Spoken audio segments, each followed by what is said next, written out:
We have here the soulfulness. Look at you. I think this is your energy, no? So you are hugging this heart. Ayun, no?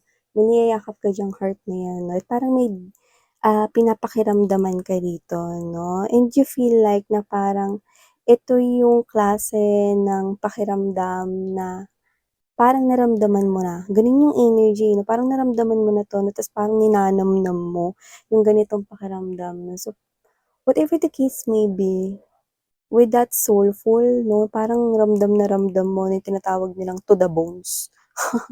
Pero ito tagos sa kaluluwa. So, whatever the case may be, I think it is related with your love life.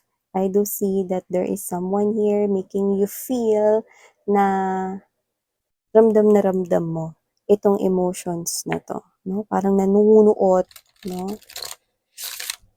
sa buong ikaw. Yun ang kuha ko rito.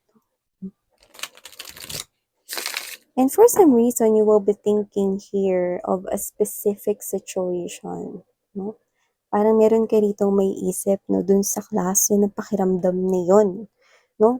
You might be thinking here of a specific person or a specific situation, no? May sitwasyon or may magpapaalala sa'yo ng ganong klase ng sitwasyon. Yan.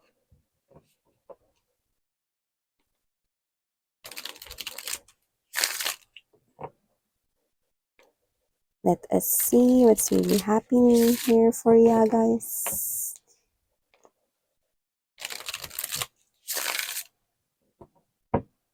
Okay.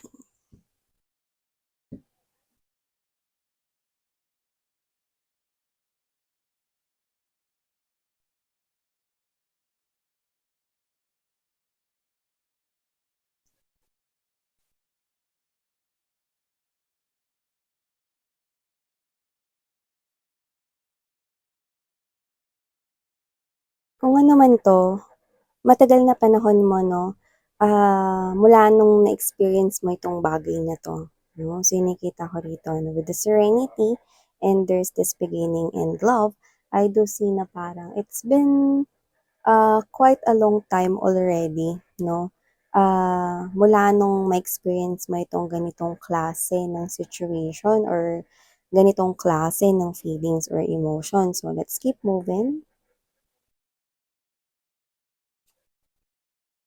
But there is an opportunity related to this one. Yeah, we have here the cold right at the heart of this reading.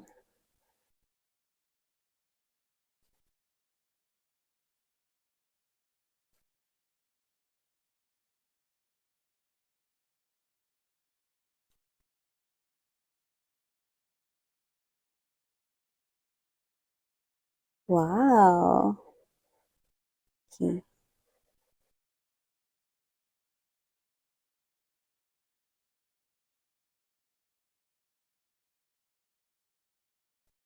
Hey there mga my loves collective. Thank you so much for always staying here with me in the channel, babe. So before we start your reading, reminders muna us na hindi po ito for everybody. So just pick up only the messages you think ay para sa'yo.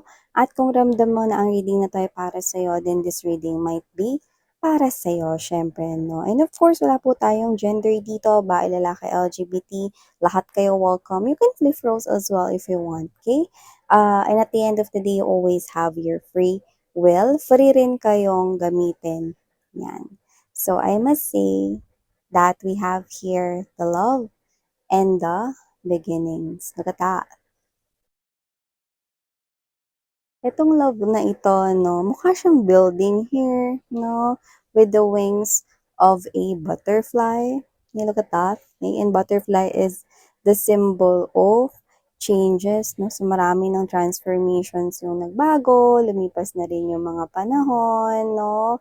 So, I think there is something here related to your first love. Di ba sabi nga nila, first love never dies, diba? So whatever the case may be, first love never dies. Bakit?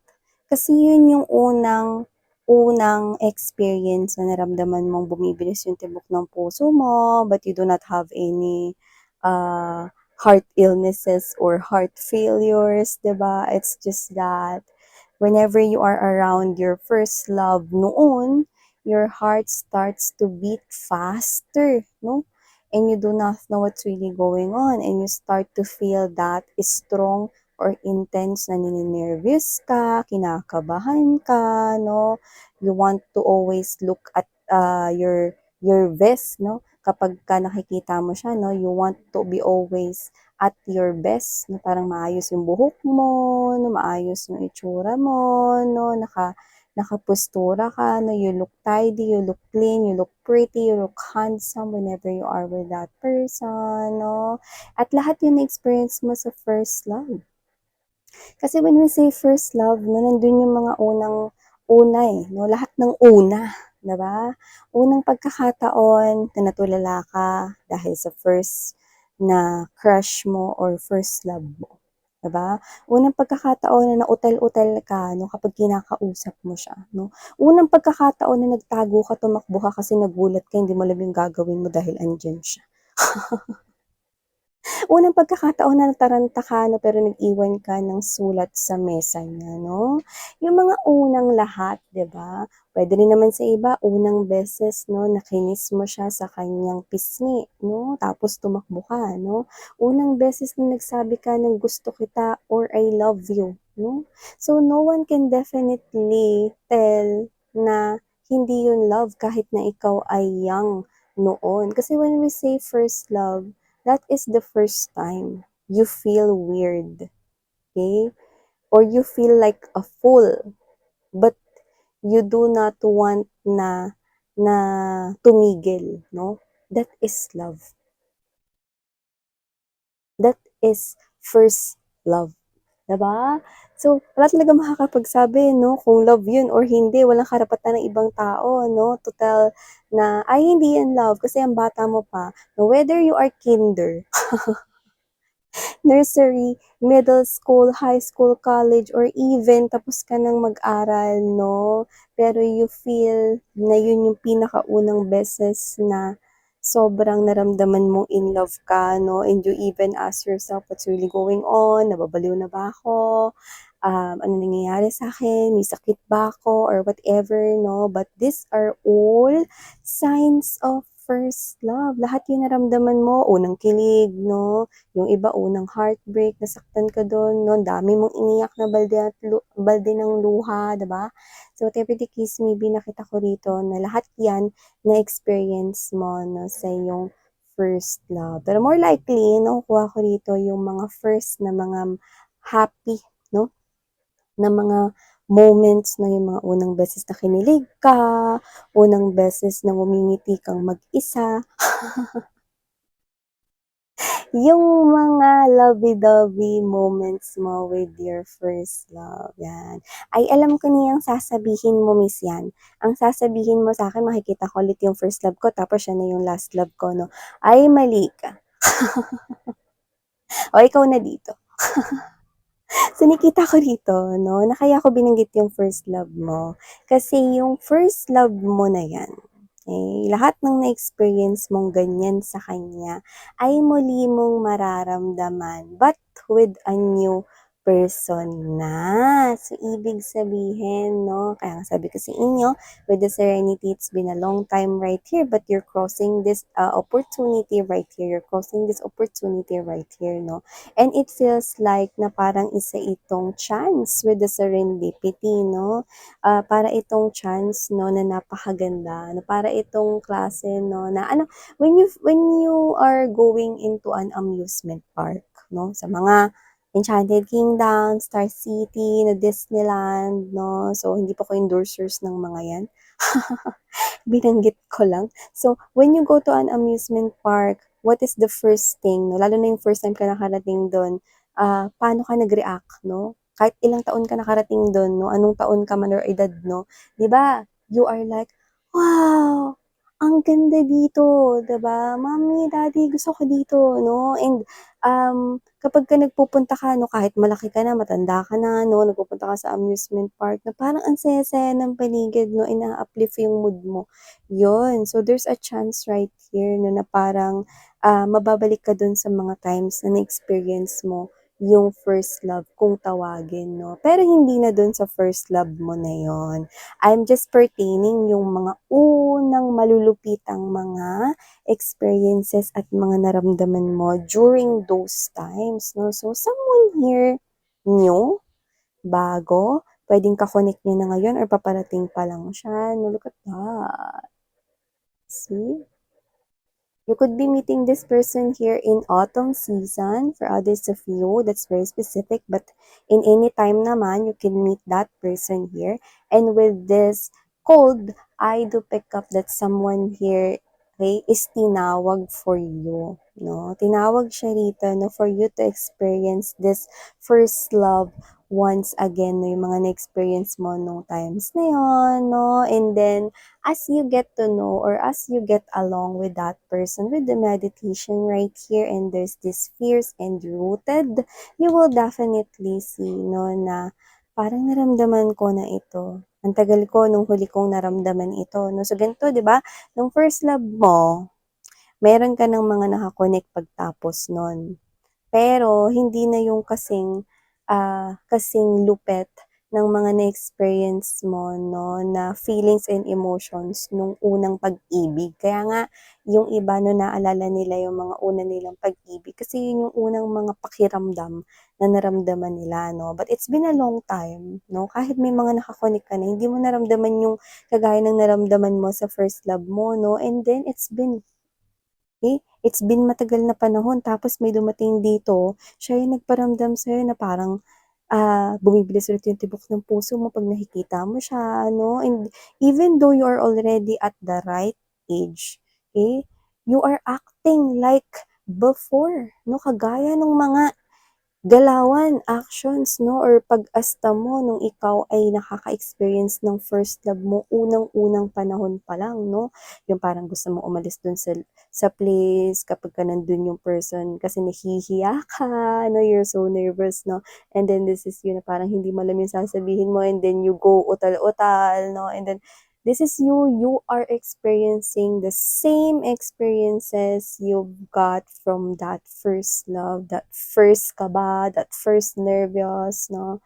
That butil-butil na pawis, no? Because you do not want to make a mistake in front of this person. But this is a new person, bagong tao ito. And how come you are feeling this way? Like this is the first time na parang na-fall in love ka. Even though this is not your first time. Why?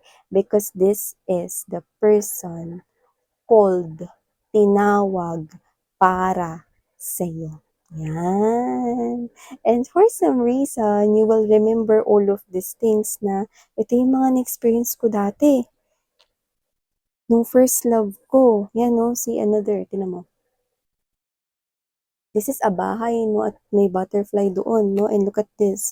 This is a building, no, and there's love, and may butterfly wings rin dito. So, ibig sabihin, this is something here that you will be reminded of that beautiful feelings and emotions you once experienced before, no? And with the sunshine girl, no, wala tayo dito ng gender, no? And with the sunshine girl, you will feel na this is really the person here for you because you start seeing a lot of signs, a lot of clues, a lot of hints na itong person na to, no, is para sa'yo, no? So, this person will also see the beauty in you, no? Lahat ng mga parang meron ka, no, is ma-appreciate niya yon. And this person here is called upon as your true soulmate. So, ibig sabihin kung sino man to, no, I'm seeing two homes. Ibig sabihin, this is the person here you will build a home, a family with. See?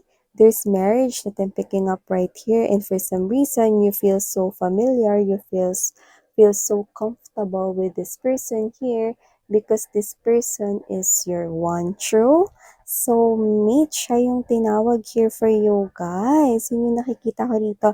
This person with the adoration could be an Asian. I'm also picking up that. Could be Chinese, could be Korean to some of you, could be Japanese, okay?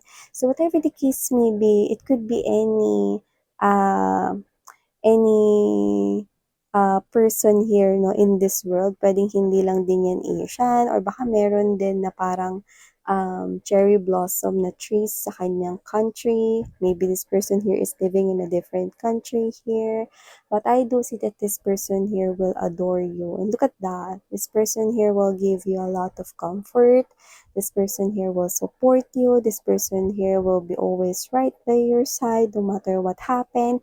Every season, this person here will be with you. See, this is autumn season. This is spring season right here. So whatever season it is, so winter season, summer, spring, fall, whatever, I think this person here will always um stay right beside you. So no matter what the situation is, no matter what season it is, this person is always making sure that he or she will be always be there for you. And with that neighbor, this person here could positively be pwedeng maging kapitbahay mo siya, lumipat siya near you, or with the neighbor, this person could be literally tumira or minsan nang tumira sa mga neighboring countries, no, kung saan ka naninirahan ngayon. So this person here, posibleng lumipat siya near you, or posibleng galing siya sa mga bansang malalapit,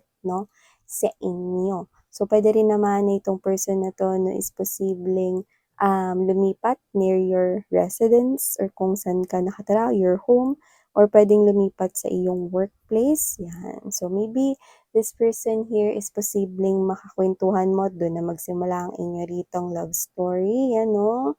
With the coffee conversation, I'm seeing na posibleng magkaroon kayo rito ng palitan ng mga stories, no? Alam mo naman yung coffee cup, di ba? The coffee cup na is masarap magkwentuhan kapag mayroon kang iniinom, di ba?